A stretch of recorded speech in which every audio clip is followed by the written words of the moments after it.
السلام الله عليكم ورحمة وبركاته وعندا وضيال كسر وهذا برنامج جارة وان كجهلينه تاريخ دجالكي سليبيينتا أما دجالك أفكق على تاريخ كوجلي كروسيدرز وور أما في عربيهان الحروب السليبية دون لامدي سليبيين تقادن دون ذا مسلمكو وحي بلودان تاريخ ميلاد وكل كيهايد كن سجاشن يشنتي ميلادية دجال ذا سليبيين تؤبحشن هولي وور دجال بركيسن أما الجهاد waxay ku bilowdeen khudbad xasaasi ah oo hanatay dareenka iyo qalbiyada malaayiin masiixiyiin ah khudbadaas Bob Urbankii labaad 1989 ka jeediyay magaalo ku taal dalka Faransiiska oo la yiraahdo Clermont Bob Urbankii labaad wuxuu u xil saarnaa imbraadorkii Alexis-kii koowaad 1918 ee xukumayay Constantinople inuu ku caawiyo qaadista dagaalkii u horeeyay ee loo yaqaan Macatib Udirka marka Bob Urbankii labaad uu jeediyay mid ka mid ah khudbadihii ugu saameynta badnaa taariikhda dhexe ee caalamka Middle Ages isaga oo ugu yeeray amiirada masiixiyiinta ee Yurub inay u qaadaan dagaal barakaysan jihaad si loo jabiyo muslimiinta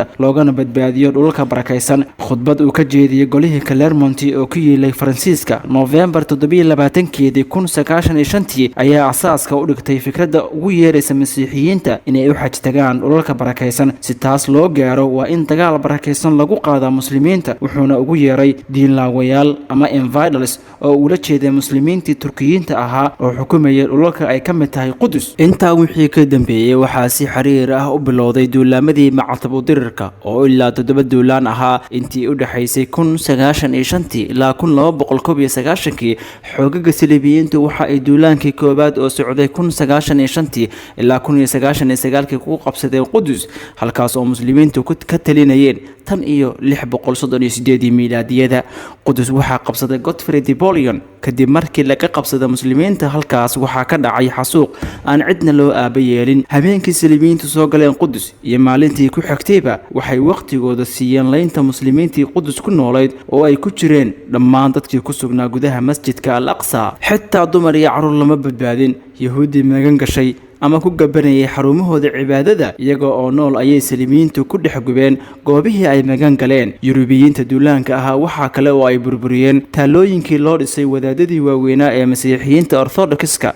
iyo macbadka Ibraahim duulaanadii Saliibiyiintu ay ku soo qaadeen dhulalka muslimiintu degto ujeedadoodu ma ahayn isdifaac balse asal ahaan wuxuu ahaa dhul ballaarsi iyo in la gumaysto dadka muslimiinta ah qolyaha Macatibku Dirku waxay aad u doonayeen inay qabsadaan dhulka barakaysan ee islaamku maamulayay gaar ahaan Qudus oo ay masiixiyiintu laf ahaantoodu sida muslimiinta aaminsan yihiin inay tahay goob barakaysan oo ku taala carrigii cuntada malabka iyo caanuhu cirka uga soo daadan jireen ololayaasha duulaamadii Macatib Dirka ee isdaba jooga ahaa waxa muslimiinta looga qabsaday dhulal badan oo Qudus ku jirto Masar ayay weerareen duulaankii ay ku qabsadeen kolkii dambe Saliibiyiinta waa lagu jabiyay Salaaxudiin al-Ayyubi ayaa furtay magaalada Qudus dibna uga xoreeyay Saliibiyiinta kadib ku dhawaad 100 sano oo ay halkaas ka talinayeen walow iminka Qudus ay ku jirto gacanta gumaysiga Israa'iil sidii caadada noo ahayd haddii aad ka hesho muuqaalka fadlan like sahlana wadaag asxaabtaada ha ilaawin haddii aad nagu cusubtahay inaad subscribe dhahdid si aad u hesho muuqaalo kale oo ku xiiso geliya